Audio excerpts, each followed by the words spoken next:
నాకు 'ఆర్య' తర్వాత ఏ సినిమా చేసింది ఫ్రాంక్ గుర్తులేదు. చేసినా కూడా బికాస్ టెన్షనో లేకపోతే ఎక్కువ ప్రెషరో ఎక్కువ బికాస్ ఫస్ట్ సినిమా కాబట్టి ప్రతి మూమెంట్ గుర్తుంది.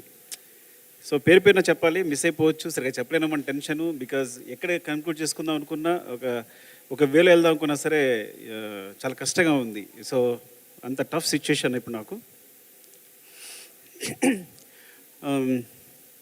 యాక్చువల్గా ఈ సినిమా చేద్దాం ఉన్నప్పుడు వేమ ఉన్నాడా? అరే వేమ,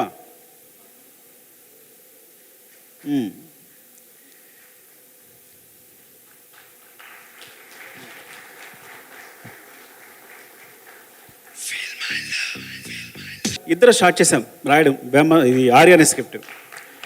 సో ఫస్ట్ వైజాగ్ వెళ్ళిపోయి అంటే నా ఫ్రెండ్ రవికుమార్ ఉన్నాడు ఇక్కడే, వాడి దగ్గర ఒక 10,000 తీసుకుని ఎడిటర్ మోహన్ గారి దగ్గర, అంటే అప్పుడే ఎడిటర్ మోహన్ గారి దగ్గర చేస్తున్నాం, మేము రైటర్స్గా చేస్తున్నాం ఇద్దరం. చేస్తున్నప్పుడు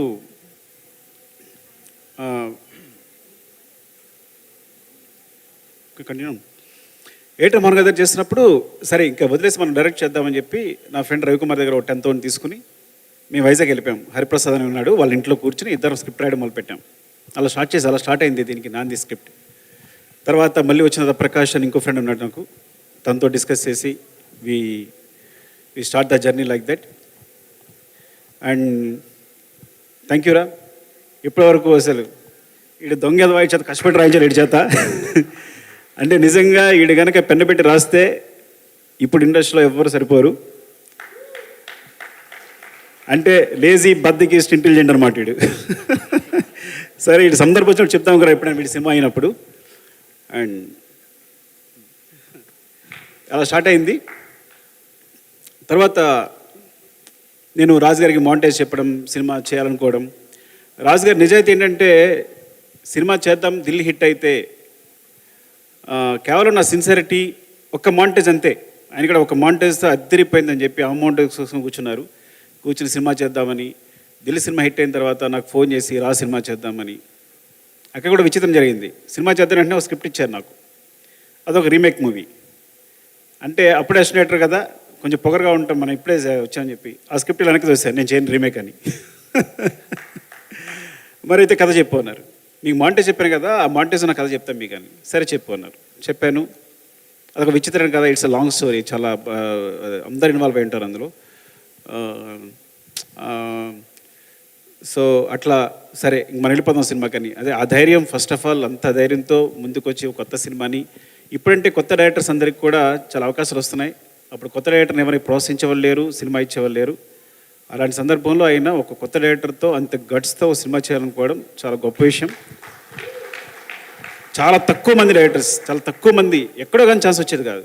thank you so much sir, మీకు లైఫ్ లాంగ్ రుణపడి ఉంటా విషయంలో. బికాస్ మీరు అప్పుడు ఆ ప్రామిస్ కనుక లేకపోయి ఉంటే, అంత ధైర్యం ఇచ్చి ఉండకపోతే ఈ సినిమా ఇప్పుడు ఉండేది కాదు, మేము చేసి ఉండేవాళ్ళమే కాదు. Thank you so much sir. దాని తర్వాత బన్నీ కథ చెప్పడం జరిగింది. చెప్పిన తర్వాత కొంచెం స్పేస్ వచ్చింది. యాక్చువల్గా ఈ సినిమా 3 అన్న కారణం, మొదటి కారణం రాజుగారు అయితే, రెండో కారణం తన భవిష్యత్తును తన వెతుక్కున్నట్టు బన్నీ ఈ కథ నాకు కావాలని పట్టు కూర్చుని సార్తో అందరితోనూ పోరాడి మళ్ళీ వచ్చి మమ్మల్ని అందరినీ మూవ్ చేసేటట్టు చేసి ఈ ప్రాజెక్ట్ అయ్యేటట్టు చూసుకున్నాడు. నేను యాక్చువల్గా కథ చెప్పిన తర్వాత ఇది ఇంకా జరగదేమో అనుకుని నేను వేరే స్క్రిప్ట్ కూడా, రాజుగారు వేరే కథ ఇస్తే కనుక దాన్ని డైలాగ్స్ రాయడం మొదలుపెట్టాం, నేను వేమ ప్రకాష్ అందరం. సో ఇంకా డైలాగ్ రైటర్గా చేద్దాం, ఇప్పుడో చేసుకోవచ్చునే అనుకున్నాను. కానీ తను వచ్చి ఈ కథని రౌండప్ చేసి చేద్దాం, ఈ సినిమా చేయాలి, ఇది నాకు నచ్చింది అని చెప్పి. ఫ్రాంక్గా చెప్తాను, ఏజ్ అప్పుడు 18 19, ఆ ఏజ్లో ఆ మెచ్యూరిటీ, బాగా అలరగా ఉండేవాడు. కానీ అప్పుడే దాంట్లో నా ఫ్యూచర్ ఇందులో ఉంది అని పట్టుకుని మమ్మల్ని పుష్ చేసి ఈ got the vibes. Thank you darling, definitely thank you so much. 2 విధాలుగా కూడా, అటు real life and real life both are నీ వల్లే బేస్ అయి ఉన్నాను ఎప్పటికీ కూడా. నీ ఇట్లా నిలబడి ఉన్నాను కాళ్ళ మీద అంటే definitely you are the base, ఎప్పటికీ మర్చిపోలేను. ఆ మాట చెప్పినప్పుడల్లా నా బాడీ వణుకుతూ ఉంటుంది. Love you darling. And darling Devi, అప్పుడు దేవి ఒక సెన్సేషన్. సినిమా చేస్తే నేను 2 అడిగాను రాజుగారిని, 3 అడిగినట్టున్నా. నాకు టాప్ టెక్నీషియన్స్ కావాలి. 1 రత్నాకర్ గారు, ఆయన ఇప్పుడు బాలా సినిమాలు చేస్తున్నారు, టాప్ కెమెరామెన్. శేఖర్ ప్రసాద్ గారు ఎడిటింగ్, టాప్ ఎడిటర్. దేవి సెన్సేషన్, దేవి కావాలి. ఇలా ముగ్గురిని ఎంచుకున్నాం. అందులో అంతకన్నా టాప్ ఎడిటర్ వచ్చారనుకోండి మాతాడి వెంకటేష్ గారు. కానీ చెప్తాను అప్పటికి ఇలా అనుకోవడం వల్ల. సో డార్లింగ్ దేవి వచ్చాడు, చిన్న కుర్రాడు, కథ చెప్పాను. కింద గోల అవుతుంది, పైకి వెళ్దామన్నా, ఇంకో ఫ్లోర్ ఎక్కాం. ఇక్కడ కూడా గోల, కాన్సన్ట్రేషన్ కుదరట్లేదన్నాను. మళ్ళీ పైకి వెళ్ళాం, ఇక్కడ కూడా గోల వస్తుంది, ఇక కథ చెప్పలేకపోతున్నానన్నా. ఇంకా ట్యాంక్ ఎక్కాం, అంటే వాటర్ ట్యాంక్ పైకి ఎక్కాం. అమ్మయ్య ఇక్కడ ఎవరు లేరు, మంచి కథ చెప్పుకుందాం అనుకున్నాం. అక్కడ కథ చెప్పుకున్నాం. కథ ఐ థింక్ ఫస్ట్ హాఫ్ అయినట్టుంది. వెళ్ళి మార్నింగే చూనిచ్చేసాడు. ఏది ఫిల్మేలో వచ్చి మార్నింగే వచ్చేసి ఫోన్ తింటే ఫోన్ లిఫ్ట్ చేయట్లేదు. ఇదేంటి నేను ఫస్ట్ హాఫ్ కథ చెప్పాను, ఇంకా సెకండ్ హాఫ్ చెప్పాలి కనీసం, టచ్లో లేడు తను కనీసం అని అంటే, లేదు తను వస్తాడు, కంగారు పడుకున్నారు రాజు గారు. వచ్చాడు, రాగానే డార్లింగ్ ఒక మీకు చూన్ చేసాను చూడండి అని చూన్ వినిపించాడు. అదే ఫిల్మేలో ఫస్ట్ చూన్ చెప్పిన వెంటనే ఐ థింక్ వీఆర్ అందరూ ఇంప్రెస్డ్. ఆ ట్యూన్ అలా వెళ్ళిపోయింది. Thank you so much for all the songs. అంటే అప్పుడు తెలియకుండా నేను చెప్పాను కదా, నీ వాయిస్లో వినేసి ఇప్పటికీ అదే జడ్జిమెంట్ నమ్ముతాను నేను. ఎందుకంటే నీ వాయిస్ విని విని విని నాకు అదే అనిపించేది. అప్పటి నుంచి ఏదైనా ఎక్కువ వినేసి ఉండి నేను జడ్జిమెంట్ తీసుకుంటానని ఎప్పటికప్పుడు చెక్ చేసుకుంటాను. అది ఒక మ్యూజిక్లోనే కాదు, సీన్స్లో కూడా నేను ఎక్కువ నువ్వు చెప్పిన ఒక మాట నాకు ఒక యూజ్ అయింది నాకు స్క్రిప్ట్లో కూడా. Thank you darling and love you. ఆ టైంలో యాక్చువల్గా ఆ టైంలో సాంగ్ చెప్పాలి. నాకు ఐటమ్ సాంగ్ ఇష్టం లేదు, తెలుసా మీకు విషయం సినిమాలో? ఎందుకు నిజం మాట్లాడుకుందాం. నాకేంటి చెయ్య చెయ్య చెయ్య అంటే నేను మణిరత్నం ఫేవరెట్ ఫ్యాన్ని. అంటే అంత అందంగా వయ్యారంగా ఏదో పెద్ద కళాత్మకంగా తీయాలి సినిమా అనుకుని, ఈయనేమో ఐటమ్ సాంగ్ అని అంటే అమలాపురం అని ఈయన మాట్లాడుతున్నారు. సో ఓవరాల్గా నేను దాని లిరిక్ రాయించుకున్నప్పుడు ఆ టైంలో నచ్చింది, చూ నచ్చింది. కానీ దాని లిరిక్ రాసేటప్పుడు ఏమైందంటే టైం లేదు.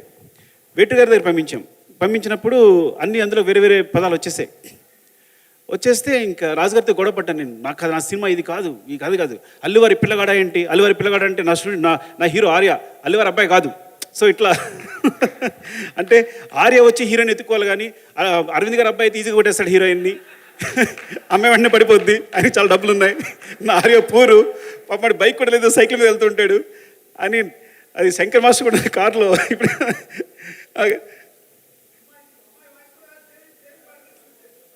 అవును, అమ్మాయి వాయిస్ కూడా లేదు అప్పుడు అని అట్లా. సో ఆ సాంగ్ గురించి. సో నాకు ఐటమ్ సాంగ్ అంటే ఐటమ్ సాంగ్ అనుకోవాలి, నేను చేయాలని క్లాస్ సాంగ్ అనుకున్నాను. అప్పటి నుంచి విచిత్రం తెలుసా నీకు, ఐటమ్ సాంగ్ మొదలుపెట్టిన ఆయన సినిమాలో ఒక్క ఐటమ్ సాంగ్ ఉండదు. నేను చేసే ప్రతి సినిమాలోనూ ఐటమ్ సాంగ్ వచ్చేసింది. నేను పెట్టాల్సి వచ్చింది. No I believe it that. పెట్టడమే కాదు, నేను ఐటమ్ సాంగ్ని నమ్మాను. అమ్మో ఇంత పెద్ద హిట్ అవుతుందా సాంగ్ అంటే, ఇంత వైపు వస్తుందా, సినిమా ఇంత దూరం తీసుకెళ్తుందా అని నేను ఇటు వచ్చేసాను. రాజుగారు అటు కళాత్మకంగా వెళ్ళారు. ఆయన ఐటమ్ సాంగ్ టచ్ చేయలేదు ఆయన అట్లా. సో చాలా విచిత్రంగా ఉంటుంది అన్నీ ఇలాంటివన్నీ చెప్తుంటే. ఇట్స్ అవునవును. And thank you darling. And I think ఆ జర్నీ అప్పటి నుంచి మన జర్నీ ఇట్లా సాగుతూనే ఉంది. ఎప్పటికప్పుడు సపోర్ట్ చేస్తూనే ఉన్నావు నాకు. అండ్ చెప్తాను కదా, నా మ్యూజికే నువ్వు, నా సంగీతమే నువ్వు. నాకు సంబంధించి మ్యూజిక్ అనేది నాకు ఎంత కూడా తెలియదు, వర్ణమాలు కూడా తెలియదు. ఎప్పుడు ప్రతిరేషన్ నీదే, ప్రతిదీ నీదే ఇంతవరకు తీసుకొచ్చావు. సినిమాలు కూడా చాలా సపోర్ట్ చేసావు నీ మ్యూజిక్తో. Thank you so much darling. And చాలామంది ఉన్నారు ఇక్కడ. శివాని మోసం చేశాను బిగినింగ్లో నేను. Thank you Shiva, accepting the role. చాలా ఫన్. కొంచెం శివ నేను సెకండ్ లీడ్ అని కొంచెం కోపంగా ఉండేవాడు అప్పుడు. తనుకున్నప్పుడు అలా కోపం వస్తుండే శివకి. అంటే నాట్ లైక్ దట్ యాక్చువల్లీ. సరదాగా మాట్లాడదాం అనుకున్నాను ఇన్నాళ్ళు నిజంగా అది. And I was so impressed అప్పుడు నువ్వు చేసే పర్ఫార్మెన్స్ కానీ, నీ ఐస్ చూసే విధానం కానీ, అండ్ మీ కాంబినేషన్ కూడా కరెక్ట్గా కుదిరేది. And thank you Shiva, love you. ఇంకొకరు మాడుతుంటే సుబ్బు, ఐ థింక్ ఆ సుబ్రహ్మణ్యం చూసారా ఒకసారి నిలబడడం, చెప్పండి ఎలా ఉన్నాడైనా? సుబ్బు అలాగే ఉన్నాను, నువ్వు అసలు ఏం మారలా. మరి ఏం మేనేజ్ చేస్తే అర్థం కావట్లా. కొట్టుకునే వాళ్ళం కదా మనం. నువ్వు కొట్టుకుంటే సరిపోయేది కాదు నాకు, నేను గట్టిగా పట్టి స్పృహ పడిపోయాను కూడా. ఒకసారి రామలక్ష్మి గారు కథ చెప్తూ గట్టి కొట్టుకోవాలి అంటే, విలన్ ఇలా కొట్టుకుంటే అమ్మాయి ఆడంటే కొట్టుకుంటాడని కొట్టుకుంటూ పడిపోయాను నేను. కొడుతూ అంత గట్టి కొట్టుకున్నా. సుబ్బుకి కొట్టించాం కదా అట్లా. Thank you. అండ్ రత్నవేల్ గారు చెప్పాను కదా నేను టాప్ కెమెరామెన్ కావాలి సూపర్ అని. So actually I learned a lot brother. First because as assistant director గారిని స్టార్ట్ చేసి, యాక్చువల్లీ అసిస్టెంట్ డైరెక్టర్ ఇక్కడ చేయలేదు నేను, కానీ రైటర్గానే చేశాను. అంటే వినయ్ గారు చేసినా కూడా రైటర్గా ఉండేవాడు, కానీ చూసేవాడు, కానీ వినయ్ గారు నాకు ఏ పని చెప్పేవారు కాదు. So whatever I learn from Vinay గారు only. So thanks to I always నా సినిమా గురు వినయ్ అనే చెప్తాను. బికాజ్ ఏదైతే నేర్చుకున్నానో తన నుంచే నేర్చుకున్నాను. ఏమన్నా నాకు నేర్పినా తనే నేర్పారు, తనే సపోర్ట్ చేశారు. Thank you sir, thank you so much for your love Vinay గారు. అండ్ తర్వాత ఫ్రాంక్గా చెప్పాలంటే సినిమాకి సంబంధించి నా గురువు రత్నవేల్ గారే. అండ్ బిగినింగ్ ఐ రోట్ నేను కూర్చుని మా శివగాడు ఉన్నాడు, కెమెరామెన్ శివ, మన శివ ఉన్నాడా, వచ్చాడా? శివ అసిస్టెంట్గా చేశాడు కదా, శివని పట్టుకుని షార్ట్ డివిజన్ రాసేసుకున్నా. ప్రతి సీన్కి ఇంత బుక్ ఉంటుంది, ఇంకా ఉంటుంది అది షార్ట్ డివిజన్. సో అవి కొన్ని సాధ్యమయ్యి కొన్ని సాధ్యం కానీ ఉండేవి. సో సెట్లోకి వెళ్ళినప్పుడు ఆ ప్రాబ్లం ఎదురయ్యేది తనతో. సో ఆ విషయంలో తను సపోర్ట్ చేసేవాడు. నో సుకు ఇది కాదు, ఇది రాదు డెఫినెట్గా ఈ కాంబినేషన్ ఇట్లా రాదు, ఇలా చేయొచ్చు అని. సడన్గా 1 వీక్ తర్వాత ఆయన వదిలేసి వెళ్ళిపోయారు వేరే సినిమాకి. నేను దేవా ఓ 2 రోజులు షూట్ చేయాల్సి వచ్చింది. ఎంత టెన్షన్ పడ్డామంటే గుర్తుందా, ఫ్రూట్స్ ఇచ్చే సీన్. దేవా అంటాడు, సార్ ఇంత పాయింట్ ఆఫ్ వ్యూ సార్ ఇంకా పోండు అంటాడు. అరే అంటే అంత పాయింట్ ఆఫ్ వ్యూ సార్ ఇంకా పోండు అంటాడు. ఏంటి ఇక్కడి నుంచి ఇక్కడ కెమెరా కదపడానికి? నేను ఒకసారి బేసిక్స్ ఆలోచించుకున్నా, ఈ సినిమా ఏంటి ఇంత ఏదో కొంచెం కొత్త గొప్ప మ్యాథమెటిక్స్ చెప్పొచ్చున్నాం కదా, ఉన్నవి 4 లెన్సులు, దీనికోసం ఇంత టెన్షన్ పడుతున్నావు. Okay, these are only axis, ఇంత మించే ఉంటుంది. అరే నువ్వు అలా ఉండి పక్కన పెట్టు, కెమెరా పెట్టు, కెమెరా పెట్టు అని. Then I started the direction. Actual direction అక్కడ స్టార్ట్ అయింది నాది. Thank you so much brother for your love. And Deva, అప్పుడు దేవా కూడా చాలా సపోర్ట్ చేశాడు, ఆర్టిస్ట్ పొజిషన్ ఇవ్వడం కానీ అది కానీ. థ్యాంక్ యూ దేవా, ఉన్నాడు లేడు ఇక్కడ. అండ్ తర్వాత కొంత క్లాష్ తను విజయ్ చేశాడు, విజయ్ చక్రవర్తి చేశాడు. Vijay, thanks for your support, చాలా చాలా సపోర్ట్ చేసావు ఆ టైంలో. Thank you so much. And Shankar master, నాకు తెలుసు చాలా జోకులు ఉండే నా మీద. ఆ జోకులు ఏంటి ఒకసారి చెప్పొచ్చు కదా? నేను ఏదో ప్రియరాగం చేస్తున్నప్పుడు మాట్లాడితే ఒక మాంటేజ్ కోసం కొబ్బరికాయలు తీసుకొచ్చేవాడిని, వీటితో చేద్దామని. వీళ్ళిద్దరు నవ్వుకునేవారు బాగా. లేదా రింగులు పట్టుకొచ్చేవాడిని. సో ప్రతిదీ రకరకాల మాంటేజ్ తీసేయాలని చెప్పి. ఇంకా చాలా మాంటేజ్, ఒక 60, 70, 100 మాంటేజ్ ఉండేవేమో, ఒక 100 మాంటేజ్ ఉండేమో. తీస్తూనే ఉండేవాళ్ళం అవన్నీ. వీళ్ళిద్దరు నవ్వుకుంటుండేవారు బాగా, నన్ను ఏడిపిస్తుండేవారు. సీరియస్ కదా వీళ్ళిద్దరిని. రత్న గారు శంకర్ సీరియస్ కదా, నన్ను ర్యాగింగ్ చేసేవారు, గుర్తుంది నాకు. And Nikki, thank you Nikki, thank you. Last step moment కోసం ఇంకొక విచిత్ర విషయం చెప్పాలి. సో రాజుగారికి నాకు ఇంకో గొడవ అయింది. ఎందుకంటే నాకు కంపల్సరీ ఆ మాంటేజ్ చెప్పాను కదా, మాంటేజ్ తీయాలి. పైన వాటర్ పడుతుంది, ఆమె డాన్స్ చేస్తుంది, కింద వాటర్ పడుతుంటే కింద హీరో నిలబడ్డాడు. ఆ మాంటేజ్ లేకుండా సినిమా రిలీజ్ చేస్తాం అని అంటే నో చాలా ఎక్కువ ఖర్చు పెట్టేస్తున్నావు, నెంబర్ ఆఫ్ డేస్ కొత్త సినిమా కింద చేసిన లేదని ఆయన మీరు ఇద్దరం తిట్టుకున్నాం. ఒక రేంజ్కి వెళ్ళిపోయింది. మీరు దగ్గర నుంచి నువ్వుకి వెళ్ళిపోయాను నేను, కోపం వచ్చేసి. ఏంటైతే నువ్వు ప్రొడ్యూసర్ అయితే ఏంటి అలా వెళ్ళిపోయాను అంటే నేను ఇవ్వను, అదే ఇద్దరు కేకలు వేసుకుంటున్నాం. అది సడన్గా కాలు పెట్టేసుకున్నాం. ఇప్పుడే కదా నువ్వు అరిచాడు కాలు పెట్టినట్టే. సార్ ఒక్కరోజు షూట్ ఇవ్వండి సార్, ఆ మాంటేజ్ మిస్ అయిపోతున్నా నేను. అలాగే నిక్కీ ఒక స్టెప్ చెప్పాడు, చాలా బాగుంది, అది విల్ డూ సంథింగ్ సార్ అంటే ఇంకా నవ్వేసుకుని సరే చేసుకో అని ఇచ్చేసారు 1 డే. సో దట్ 1 డే ఆ మూమెంట్ ఆఫ్ ద సెన్సేషన్ అయింది నిక్కీతో. సో సమ్టైమ్స్ ఏమంటానంటే, మీరందరూ అనుకుంటారు ఒక డైరెక్టర్ అంటే చాలా పొగరుగాను లేదంటే వాడు చాలా అసలు చెప్పింది వినంట. నేను సినిమా బిగినింగ్ కొత్తలో ఏదో ఆలోచించినవాడిని, నా వెనకాల అన్నీ వినేవాడిని. మణిరత్నం ఒక రోజు షూటింగ్ క్యాన్సిల్ చేశారంట, మనం కూడా క్యాన్సిల్ చేయాలి. కృష్ణవంశీ గారు 49 టేక్ చెప్పండి, మనం 50 టేక్స్ చేయాలి. సో వెనకాల చూసేవాడిని, వెనక్కి తిరుగుతాయి. ఈ షాట్ వచ్చిన వెంటనే ఒక మణిరత్నం కనిపించేవారు, ఇటు కృష్ణవంశీ గారు కనిపించేవారు. సో ఐ ఫీల్ లైక్ ఒక్కొక్కరు అంటే కథలు వింటుండేవాళ్ళం కదా. ఇంకో రామ్ గోపాల్ వర్మ అసలు ఫోనే చేయడంట, ఆర్టిస్ట్ కూడా ఇలా బుక్ చదువుకుంటాడంట, ఎస్ అంటాడంట, మనం కూడా అలా చేయాలి. సో ఇవన్నీ రిపీట్ అవుతుండేవి. ఎందుకు చెప్తున్నాను ఇది, మిస్ అయిపోయాను. ఎందుకు చెప్తానంటే డైరెక్టర్స్ అందరికీ సో చాలా కాంప్రమైజ్లు ఉంటాయి. నేను రాజు గారి కాళ్ళు కనీసం 3 సార్లు పట్టుకుని ఉంటా సినిమా మొత్తం మీద. అంటే అంత జాగ్రత్త కూర్చున్నారా మీరు అంటే? అంతే. సో మీరు అందరూ ఏమనుకుంటారంటే చాలా పొగరుగా సుకుమార్ అంటే ఏం అవడం మాట లేదు. నేను చాలా కాంప్రమైజ్ అవుతాను కేవలం ప్రోడక్ట్ కోసం. ప్రోట్ నాకు రావడం కోసం కాంప్రమైజ్ అవుతాను, నా ప్రోట్ రావడం కోసం కొంచెం కోపంగా బిహేవ్ చేస్తాను. ఇది కేవలం సినిమా కోసం మాత్రమే. ఒకసారి నిజంగా కూడా కోపం రావచ్చు, దాన్ని సర్దుకుంటాను. సో అంటే డైరెక్టర్స్ అందరూ, వచ్చే అసిస్టెంట్ డైరెక్టర్లు అందరికీ ఒక సందేశం ఏంటంటే, పైకి మీ అందరూ ఇలా కనిపించవచ్చు కానీ చాలా కాంప్రమైజ్లు ఉంటాయి, చాలా కష్టపడి ఉంటాం, చాలా బాధపడి ఉంటాం, చాలా తిట్లు తిని ఉంటాం, చాలా ఇన్ఫీరియర్గా బతుకుంటాం. సామాన్య మానవుడిలాగా మీరు చూడరు. ఒక కూలివా అంటే అఫ్కోర్స్ అలా మాట్లాడకూడదు, అట్లా అందరిలా బిహేవ్ చేసి ఉంటాం. సో అది బట్టి గుర్తుంచుకోండి. మీరు పైకి చూసి మీరు మనం మోసపోకండి అని చెప్తున్నాను, ఇంకా చెప్పడం కోసం. అరే వేణు, థ్యాంక్ యూరా, థ్యాంక్ యూ సో మచ్. ఈ డైరెక్ట్గా వచ్చి నేను అసిస్టెంట్ వస్తాను, నేను లేకపోతే నువ్వు చేయలేమన్నాడు వీడు, అంతే వీడు వచ్చేసి వేణుగాడు. అలాగే భాస్కర్ కూడా అక్కడ ఉంటే నువ్వు వచ్చేసారా అని భాస్కర్ అని రమ్మని. So it's like very big team. ప్రతిదీ సురేష్, పెద్ద ప్రసాద్, అందరూ నా అసిస్టెంట్లు అందరూ పేరు పేరున ఎవరైనా మర్చిపోతే అందరూ డైరెక్టర్లు అయ్యారు. వాసు, అరే వాసుగాడేడి, జోష్ వాసుగాడు, అప్పుడప్పుడు హాయ్ చెప్పరా, వస్తావా పైకి? రావు కదా, రా, పర్లేదు రా. సో వాసుగాడు ఏంటంటే మా ఇద్దరు గొడవలు అయితే మధ్యలో అనమాట. రాజుగారు అలా కాదండి, వాడికి ఏదో విజన్ ఉంది అని ఈడు అడ్జస్ట్ చేయడు మధ్యలో మీడియేటర్గా. సో ఇట్స్ లైక్ సో అంటే అందరినీ చూస్తుంటే అందరూ డైరెక్టర్లు అయ్యారు, చాలా హ్యాపీగా ఉంది, చాలా ఆనందంగా ఉంది. అరే అలా ఎక్కలేవరా ఎప్పుడు. సో వాసు, హరిప్రసన్న రా, నువ్వురా. ఎందుకంటే ఈయన జడ్జి అప్పుడు కథ చెప్తున్నప్పుడు ఏంటి వేమ నేను కథ రాస్తుంటే ఈయన ప్రతి సీన్ బాగుందా లేదని చెప్పేవాడు. వీళ్ళుంటేనే కూర్చొని రాశాం.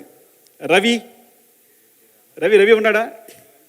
వేణు అంటే టీం అందరూ వస్తే బెటర్. ఒక్కసారి నా స్నేహితులు వేణు, సురేష్, ఎవరెవరు వచ్చారు? వేమ, రవి.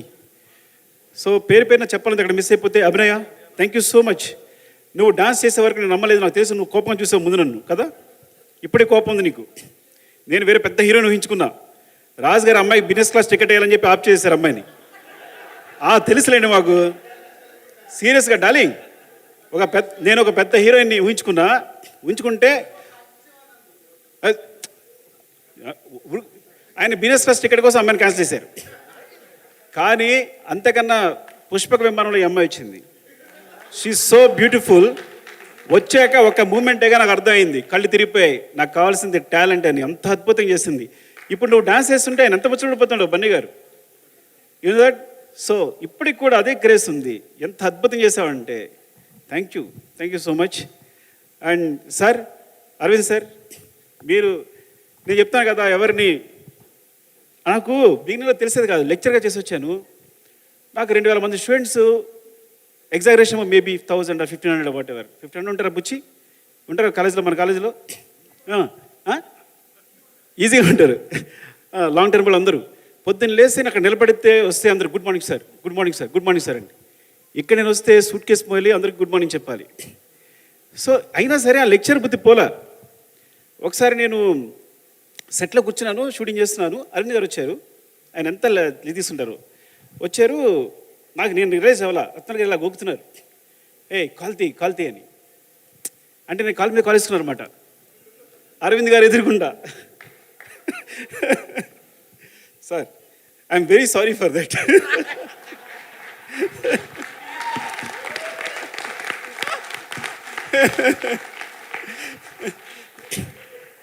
అంటే ఆ తర్వాత బన్నీ మాట్లాడుతూ ఉంటాడు, అప్పుడు గ్రావిటీ అని పదవి ఉపయోగిస్తుంటాడు. మీ గ్రావిటీ అంటే తర్వాత తెలిసింది. అవును సార్, అవును. అది కాదు కానీ సార్, కొంచెం అలాంటిదే. Sorry sir. రత్న గారు ఇలా అనేవారు నన్ను, కొంచెం ఆ విషయంలో కూడా బ్రదర్ హెల్ప్ చేశాడు. అంటే చాలా విషయాలు ఇలా ఉండాలి, ఇలా ఉండకూడదు, వాళ్ళతో ఇలా బిహేవ్ చేయాలనేది. Thank you so much, love you brother. And ఇంకెవరైనా, అరే హన్షిత, బాగా ఆడుకున్నాడు కదా మన ఇద్దరం. ఎక్కడికి వెళ్ళాం, మీ ఇద్దరం కలిసి వెళ్ళేవాళ్ళం. నా పక్కనే ఉండేది. ఎక్కడ మనం తిరుపతి వెళ్ళాం, మంత్రం కలిసి వెళ్ళేవాళ్ళం. నడిపించేదా నిన్ను? నేను కూడా ఆశీష్ ఖండ్ అయితే నేను మోసాను కూడా, ఎత్తుకుని మోసా, వాడి బండగా వెళ్ళిపోతుంటే. So and Bablu, thank you Bablu. చిత్రం సీను లాస్ట్ మినిట్లో వచ్చేసావు. అండ్ ఎవరైనా మిస్ అయిపోయినా పేరుపైన చెప్పాలి. ఇప్పుడు ఏదో మాట్లాడుకుని కూడా చాలా మిస్ అయిపోయాను నేను. And thank you so much. And అందరూ కూడా మా టీం అందరూ, వేమ, లవ్ యూరా. రవిబాబు థ్యాంక్స్. వీడి 10,000తోనే నేను స్టార్ట్ చేస్తా కథ స్టార్ట్ చేయడం. వీడికున్న 10,000 ఉంది బ్యాంకులో, నీకేం కావాలి అని చెప్పి ఆ 10,000 క్యాష్ తీసుకొచ్చి ఇలా ఇచ్చేసాడు మాకు అంతే. ఆడు సంపాదించిన 10,000. ఆ టైంలో 10,000 is a very big matter. And Hariprasad అన్నయ్య వీళ్ళింట్లోనే మాకు రూమ్ లేదు కాబట్టి తనే ఫుడ్ అన్నీ రూమ్లో కూర్చోబెట్టి మా ఇద్దరిని అరే ఇది కాదురా అది కాదురా అని చెప్పి లైక్ ప్రతి సీను జడ్జ్ చేస్తూ ఇలా చేయాలి అలా చేయాలని. తన సినిమాలో చాలా ఎక్కువ ఉండేది, మాకన్నా చాలా ఎక్కువ ప్రతి సినిమా చూసేవాడు తను. థ్యాంక్ యూ సో మచ్ అన్నయ్య. అండ్ వాసుగా ఈడికే చెప్పే ఫస్ట్, తర్వాత కథ చెప్తే రాజుగారు నీకు సురేందర్కి చెప్పినట్టుగా సూర్య అందరికీ నేను ఒక్క నిమిషం చెప్పేస్తాను, మీకు బోర్ కొడితేమో. రాజుగారు చెప్పాను, రాజుగారు కొంచెం ఈడేదో కొంచెం బ్రోకర్లా ఉన్నాడు అని కాదు, కానీ ఇది చెప్తున్నాడు బాగుంది సుకు అద్దరిపోయింది, కానీ ఈ కథ చాలా క్రిటికల్గా ఉంది, నేను ఆలోచించుకుంటా అన్నారు. నేను ఒకసారి ఆలోచించుకున్నాను. సో మార్నింగ్ వీళ్ళిద్దరికి చెప్పా, వీళ్ళకి సూరికి మన మీరేమో చెప్పాను అప్పుడు. సో వీళ్ళు సపోర్ట్ చేశారు ఆ విధంగా. అంటే అప్పుడు రాజుగారు వచ్చి వీళ్ళు అడిగారు ఎలా ఉంది అంటే బాగుంది సార్ అంటే అఫ్కోర్స్ ఇమీడియట్ డెసిషన్ అనుకోండి. So thank you. నేను ఎప్పుడు సరిగా బాగా మాట్లాడుతున్నానో లేదు తెలియదు కానీ ఫినిష్ చేస్తా. నీకేమైనా మిస్ చేశానా? ఏమైనా మిస్ చేశానేమో కాదని అని. అండ్ మధు గారు, ముఖ్యంగా మధు గారికి చెప్పాలి. అలాగే మాతాడి వెంకటేష్ గారు రాలేదు. మాతాడి వెంకటేష్ గారు అన్నారు ఒక మాట, అరే నువ్వు కొత్త డైరెక్టర్ కొన్ని అనిపించట్లా, పాత డైరెక్టర్లాగా ఏ క్లోజప్ వెళ్తే అదే క్లోజప్ తీస్తున్నావు అన్నారు. ఆ మాట ఎందుకు గుర్తొస్తుంది ఇప్పటికి, నేను అలా తీయట్లా ఇప్పుడు నేను. ఎందుకంటే అప్పుడు ఫిల్మ్ కాబట్టి ఈ క్లోజప్ అంటే ఈ క్లోజప్పే తీసేవాళ్ళం, ఇప్పుడు డిజిటల్ కాబట్టి రోల్ చేస్తూనే ఉన్నాం. అప్పటికి ఎక్కువ రోల్ చేసేవాడిని, కానీ ఆయన నువ్వు కరెక్ట్గా తీసావు, ఇది ఈ క్లోజప్ నీ క్లోజప్ తీసావని ఎప్పుడు క్లోజప్ పెడదాం అనుకున్నా ఆయన మాట గుర్తొస్తుంది. ఈసారి కూడా సిన్సియర్గా మనం ఇలాగే తీద్దాం, ఎక్కువ వేస్ట్ చేయకుండా అనుకుంటాను, కానీ ఏదో తీసేస్తుంటాను. ఫ్రాంక్గా చెప్పాలంటే అదే చాలా డిసిప్లిన్గా చేసిన cinema Arya. And thanks Venkatesh గారు, ఆయన చాలా సపోర్ట్ చేశారు. ఎందుకు అంటే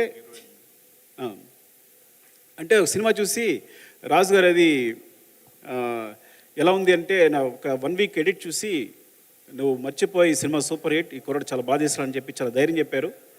రాజు గారు కొంచెం డౌట్ అని కదా, ప్రొడ్యూసర్గా తెలుసుకోవాలి ఉంటుంది కదా, తెలిసినప్పుడు థ్యాంక్ యూ సార్ వెంకటేష్ గారు, love you so much. And Chiranjeevi గారు ప్రత్యేకంగా థ్యాంక్స్ చెప్పాలి, ఎందుకంటే అరవింద్ గారు పంపించారు చిన్న గారు నా టెస్ట్ కోసం కథ చెప్పడానికి. నేను అద్దం ముందు ఒక నెలలు ప్రాక్టీస్ చేశాను కథ చెప్పడానికి. ఎందుకంటే చిరంజీవి గారు అంటే అక్కడ చిరంజీవి గారిని చూస్తున్నాను అంటే మా ఊళ్ళో పెద్ద కథగా చెప్పున్నారు, చిరంజీవి గారి దగ్గరికి వెళ్తాడంట మాట్లాడతాడంట అని ఆ టైంలో. సో వెళ్తే ఆయన అరవింద్ గారు చెప్పారు నువ్వు 15-20 మినిట్స్ చెప్పాలి కదా, ఆయనకి అంత టైం లేదు అన్నారు. సేమ్ అందరిలాగే నేను కూడా వెళ్ళి సార్ అరవింద్ గారు చెప్పారు మీకు 20 మినిట్స్ అలా చెప్పమన్నారు, కానీ కథ చెప్తుంటాను మీరు ఎక్కడ బురుగుతాడు అక్కడ ఆపేయండి అన్నాను. ఈ టెక్నిక్ ఎవరో చెప్పారు నాకు అప్పట్లో గుర్తులేదు. సో నేను కథ చెప్పడం మొదలు పెడితే ఆయన చాలా ఎంజాయ్ చేశారు. 3 అవర్స్ చెప్పాను కదా ఆయనకి,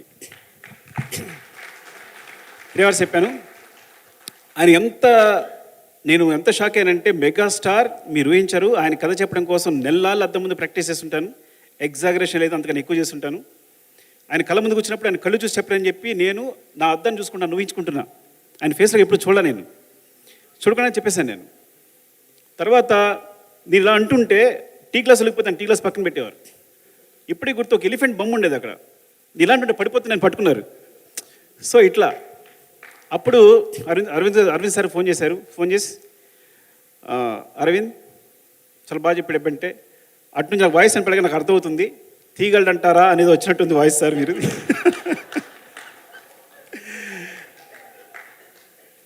బికాజ్ నాకు ఎక్స్పీరియన్స్ లేదు, ఏ సినిమాకి అసినేట్గా చేయలేదు పెద్దగా, సో డెఫినెట్గా డౌట్ ఉంటుంది. ఇక్కడ నుంచి ఆ మాట అన్నారు, ఈ సినిమా కెమెరా పాతి తీసిన హిట్టే తీ అన్నారు. థ్యాంక్ యూ సార్ చిరంజీవి గారికి. అండ్ పేరున ఏమన్నా మర్చిపోయినా అనుకోవద్దు, ఇంకో సందర్భం ఎప్పుడైనా వస్తే కనుక డెఫినెట్గా మాట్లాడతాను. Love you so much. Anu Mehta, yeah అసలు శిరీష్ గారు లక్ష్మి గారు. సో ఫస్ట్ డార్లింగ్ సపోర్ట్ చేసిన శిరీష్ గారు, ఈ విషయం మర్చిపోకూడదు. అది తర్వాత లక్ష్మణ్ గారు, ఇద్దరు. సో ఎప్పుడు ఇద్దరు కనిపిస్తుంటారు మమ్మల్ని ఎప్పుడు. రాజు గారు బికాజ్ రాజు గారు స్క్రిప్ట్ సైడు అడ్మినిస్ట్రేషను ప్రొడక్షన్ అని చూసుకుని ఉంటే మమ్మల్ని అందరినీ ప్యాంపర్ చేసేవారు. శిరీష్ గారు లక్ష్మణ్ గారు మా ఇద్దరిని ప్యాంపర్ చేసేవారు. మాకు కావాల్సిన అది తింటావా ఇది తింటావా ఇది చేసుకుంటావా ఇది తాగుతావా అని. Thank you so much Shirish గారు అండ్ లక్ష్మణ్ గారు అండ్ లవ్ యూ ఆల్. అంటే ఇంకా నిన్నే మొన్న జరిగినట్టుంది ఇదంతా. ఇంకా నేను అసలు మీరు నమ్మరు, అందరికీ ఎలా ఉంటుందేమో, నాస్టాలజీ కూడా లేదు, నిన్న జరిగినట్టే ఉంది. ప్రతి విషయం నాకు గుర్తుంది ఈ సినిమా సంబంధించి అన్నీ. Thank you so much. ఎందుకంటే ఈ సినిమా గురించి మాట్లాడడం మొదలు పెడితే అలా వెళ్తూనే ఉంటుంది. అందరికీ పేరు పేరున థ్యాంక్స్. ఇక్కడ ఈ రోజున ఇలా నిలబడ్డానంటే డెఫినెట్గా మీ అందరి సపోర్ట్ అండ్ మీ ఆశీస్సులు అనే మాట ఇప్పుడు వాళ్లే కానీ మొట్టమొదటిసారి వాడుతున్నా. డెఫినెట్గా మీ ఆశీస్సులు, మీ బ్లెస్సింగ్స్, మీ wishes. Thank you so much. Love you.